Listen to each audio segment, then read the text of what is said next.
زکریا نبی کی کتاب۔ یہ کتاب جلا وطنوں کے بابل سے یروشلم واپس آنے کے بعد مرتب کی گئی ہے، اور عزرا کی کتاب میں ہمیں بتایا جاتا ہے کہ زکریا اور حجی نے مل کر لوگوں کو چیلنج کیا کہ وہ ہیکل کی تعمیر نو کریں اور خدا کے وعدوں کی تکمیل کے خواہاں ہوں۔ اب بہت عرصہ پہلے یرمیہ نبی نے کہا تھا کہ اسرائیل کی جلا وطنی 70 سال تک رہے گی، اور اس کے بعد خدا اپنی حضوری کو ایک نئی ہیکل میں بحال کرے گا اور تمام قوموں پر اپنی بادشاہی اور مسیحانہ حکمرانی لائے گا۔ اس کتاب کے شروع میں موجود تاریخیں ہمیں بتاتی ہیں کہ وہ 70 سال تقریباً ختم ہو چکے ہیں، مگر واپس اس ملک میں زندگی مشکل تھی، اور ایسا لگتا تھا کہ ان میں سے کوئی بھی وعدہ پورا ہونے والا نہیں ہے۔ کیوں؟ زکریا کی کتاب ایک وضاحت پیش کرتی ہے۔ اس کا ڈیزائن کافی واضح ہے۔ اس کا ایک تعارف ہے جو زکریا کے خوابوں کی رویاؤں کے ایک بڑے مجموعے کے انداز گفتگو کو متعارف کرواتا ہے، اور جو کہ ابواب 7 اور 8 میں اختتام پذیر ہوتا ہے، اور پھر اس کے بعد شاعری اور نبوت کے 2 بڑے مجموعے ہیں۔ آئیے ذرا غور سے دیکھیں کہ کتاب کیسے کام کرتی ہے۔ یہ زکریا کی طرف سے اپنی نسل کو چیلنج کے ساتھ شروع ہوتی ہے کہ خدا کی طرف لوٹ آؤ اور اپنے باپ دادا کی طرح نہ بنو جنہوں نے سرکشی کی اور پہلے نبیوں کو سننے سے انکار کر دیا، جس کی بدولت وہ اسیری میں پڑے۔ اور اس طرح اب واپس آنے والے جلا وطن زکریا کو مثبت جواب دیتے ہیں۔ وہ توبہ کرتے اور خدا کے حضور عاجزی اختیار کرتے ہیں، یا پھر ایسا لگتا ہے۔ اگلا بڑا حصہ رات کی 8 رویاؤں کا مجموعہ ہے جو زکریا نے دیکھی تھیں، اور صرف آپ کو تیار کرنے کے لیے یہ بڑی بے ہنگم اور عجیب و غریب شبیہوں سے بھرپور ہیں، بالکل آپ کے خوابوں کی طرح۔ خدا کا علامتی خوابوں کے ذریعے لوگوں سے ہم کلام ہونے کا تصور بہت زیادہ قدیم ہے۔ یہ پیچھے پیدائش کی کتاب تک جاتا ہے، جیسے کہ یعقوب، یوسف اور فرعون کے خواب۔ ان خوابوں نے اس وقت کے واقعات کو معنی دیے، لیکن انہوں نے مستقبل میں ایک کھڑکی بھی کھولی۔ اور اس طرح اب زکریا کے اپنے خواب ہیں، اور ان کو ایک خوبصورت ڈیزائن میں ترتیب دیا گیا ہے۔ پہلی اور آخری رویا 4 گھڑ سواروں کے متعلق ہے۔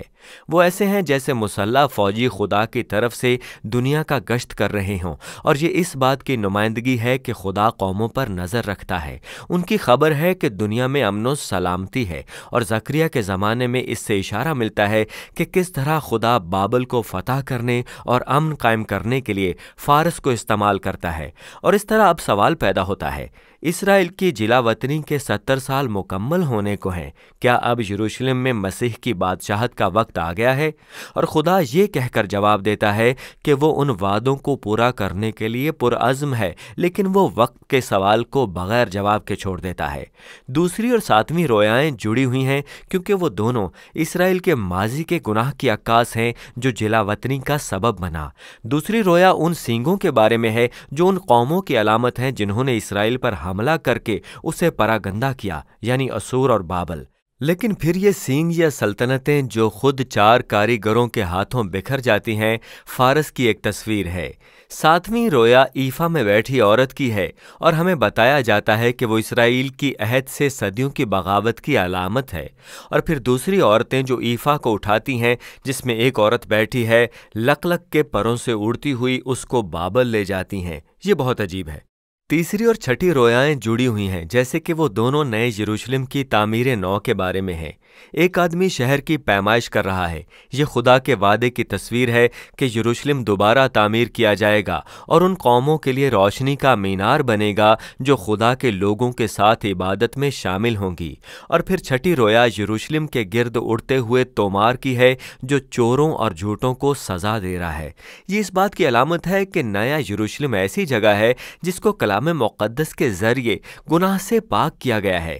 چوتھی اور 5ویں رویائیں اس مجموعے کا مرکز ہیں، اور وہ جلا وطنی سے واپس آنے والے جلا وطنوں میں سے 2 اہم رہنماؤں سردار کاہن یشوا اور داؤد کی شاہی نسل سے زربابل کے متعلق ہیں۔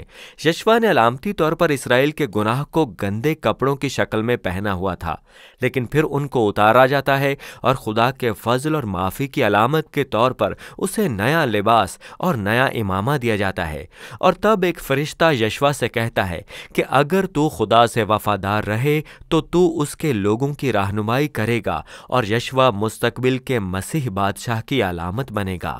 ایک اور رویا زیتون کے 2 درختوں کی ہے جو سونے کے ایک بڑے چراغدان کو تیل فراہم کرتے ہیں۔ جو کہ بذات خود خدا کی اپنے لوگوں کی نگہبانی کی علامت ہے، اور یہ دو درخت دو ممسوح رہنماؤں یشوع اور زربابل کی علامت ہیں جو ہیکل کی تعمیر نو کی کوششوں کی قیادت کر رہے ہیں۔ اور خدا فرماتا ہے کہ اگر یہ محض سیاسی چالوں کا نتیجہ ہے تو کامیابی اس ہیکل میں نہیں آئے گی، بلکہ ان دونوں رہنماؤں کو خدا کی روح کے کام پر توکل کرنا چاہیے۔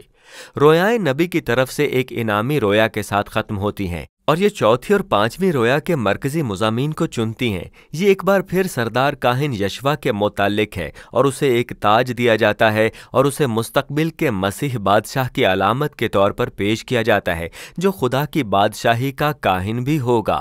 اور تب زکریا یہ کہتے ہوئے اختتام کرتا ہے کہ یہ تمام رویائیں اسی صورت میں پوری ہوں گی اگر موجودہ نسل خدا کے ساتھ وفادار ہو اور عہد کی شرائط کی تابعداری کرے۔ اور اس طرح یہ تین رویائیں زور دیتی ہیں کہ کس طرح مسیح بادشاہ کی آمد کی شرط یہ ہے کہ یہ نسل خدا کے ساتھ وفادار ہو، جو خوابوں کی تکمیل کی طرف لے جاتا ہے۔ یہ زکریا کی طرف سے ایک اور چیلنج ہے۔ اسرائیل کا ایک گروہ آتا ہے جو تقریباً 70 سالوں سے سابقہ ہیکل کی تباہی پر ماتم کر رہے تھے، اور وہ اس سے پوچھتے ہیں کیا یہ ماتم روکنے کا وقت ہے؟ میرا مطلب ہے کیا خدا کی بادشاہی جلد آنے والی ہے؟ اور زربابل ان کو پھر سے یاد دلاتا ہے کہ ان کے باپ دادا نے کس طرح نبی کی معرفت آنے والی خدا کی بلاہٹ کو ٹھکرایا، جو جلا وطنی کا سبب بنی، اور اس لیے وہ ان کو بھی چیلنج کرتا ہے۔ وہ کہتا ہے کہ یہ نسل مسیحانہ بادشاہی کو صرف اس صورت میں دیکھے گی اگر وہ انصاف اور امن کے طالب ہوں اور عہد کے ساتھ وفادار رہیں۔ چنانچہ بالفاظ دیگر ان کے سوال کو واپس پھیر دیتا ہے۔ وہ پوچھتا ہے کیا تم وہ لوگ بنو گے جو خدا کی آنے والی بادشاہی کو قبول کرنے اور اس میں شامل ہونے کے لیے تیار ہوں؟ اور اس سوال کو وہیں لٹکتا ہوا چھوڑ دیا جاتا ہے۔ لوگ جواب نہیں دیتے اور کتاب آگے بڑھ جاتی ہے، اور اس طرح ہم آخری حصوں کی طرف آتے ہیں جو کہ 1 سے 8 ابواب سے بہت مختلف ہیں۔ ہر حصہ مستقبل میں مسیحانہ بادشاہی کے متعلق نظموں اور تصاویر کا ایک مجموعہ ہے۔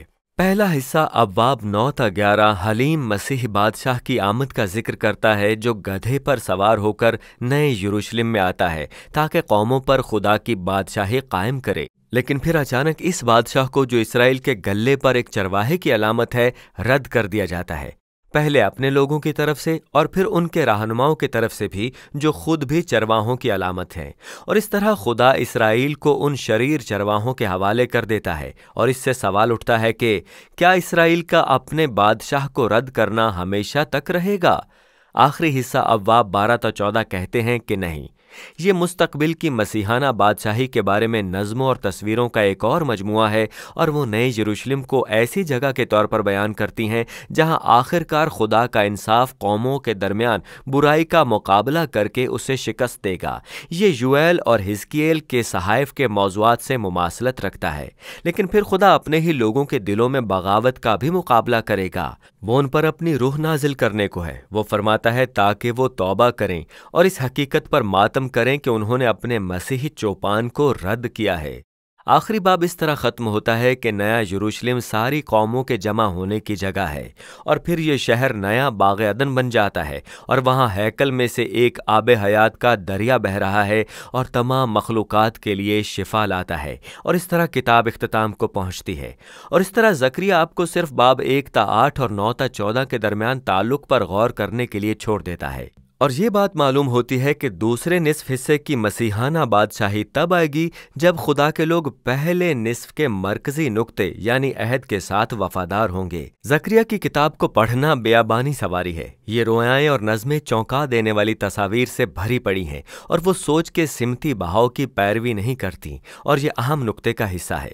یہ تاریخ اور ہماری زندگیوں کی طرح ہے، یہ ہمیشہ صاف منظم نمونوں پر پوری نہیں اترتی، لیکن انبیاء ہمیں خدا کے کام کرتے ہوئے ہاتھ کی جھلک دکھاتے ہیں جو تاریخ کو اپنے مقاصد کی طرف لے جا رہا ہے۔